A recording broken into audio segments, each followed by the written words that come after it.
গ্রামের মাটির স্বাদ আলাদা কেন জানেন? আজকে আপনাদের দেখাবো গ্রামের একদম সহজ কিন্তু ভীষণ মজার একটি দেশি শাক।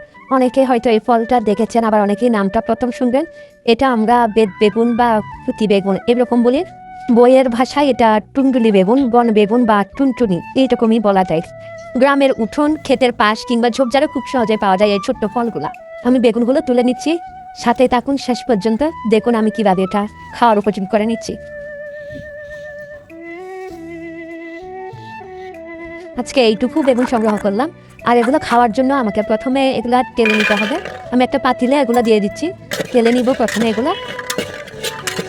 এটার সাথে আমি আরও কিছু উপকরণ যোগ করব, এটা এমনিও খাওয়া যায়, আমি সেগুলো নিয়ে নিচ্ছি। প্রথমে আমি থানকুনি পাতা নেব।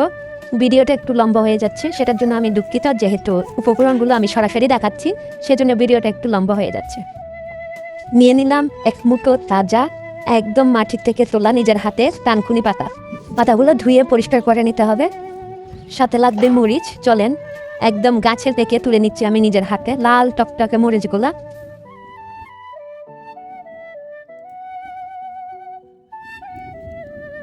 সুন্দর না? থানকুনি পাতাগুলো ধুয়ে কেটে নিতে হবে। এখন আমি ধুয়ে নিচ্ছি।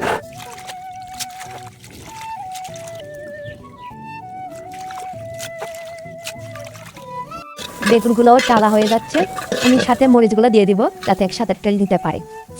এই খাবারের মজা শুধু স্বাদে না, এর সাথে জড়িয়ে আছে ছোটবেলার অনেক স্মৃতি। বৃষ্টির দিনে গরম ভাতের সাথে এই টুনটুনি ভর্তা বা থানকুনি মাখা খেতে বসলে মনে হয় পুরো শৈশব যেন আবার ফিরে এসেছে। এখানকার অনেকেই হয়তো এই খাবারের নামও জানেন না, কিন্তু যারা গ্রামের মানুষ তারা জানেন এই সাধারণ খাবারের মধ্যে কতটা ভালোবাসা আর কতটা মাটির গন্ধ লুকিয়ে থাকে। আপনারা কে খেয়ে এই ভর্তাটা খেয়েছেন অবশ্যই জানাবেন। বেগুন আর মরিচগুলা ভাজা হয়ে গেছে, শাকও কাটা হয়ে গেছে, এখন ভর্তা করার পালা। যখন ভর্তাটা করে এখানে আমি সবগুলো উপকরণ একসাথে ঢেলে নিচ্ছি।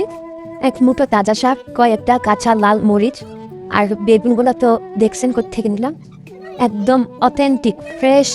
এই ভেজালের দুনিয়ায় এইরকম ফ্রেশ খাবার আমার সত্যি ভাগ্য ব্যাপার।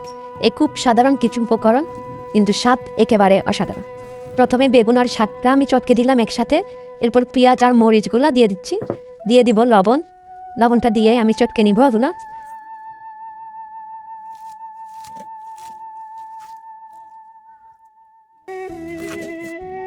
দিয়ে দিব একটু সরিষার তেল, আর সব কিছু একসাথে হাতে নিয়ে মেখে নিলে তৈরি হয়ে যায় গ্রামের সেই চেনা পুরোনো দিনের অসাধারণ এক স্বাদ। যারা ভিডিওটা শেষ পর্যন্ত দেখতেছেন তাদেরকে অসংখ্য ধন্যবাদ। আল্লাহ হাফেজ। নিয়ে আসবো আরও নতুন নতুন কিছু আপনাদের জন্য।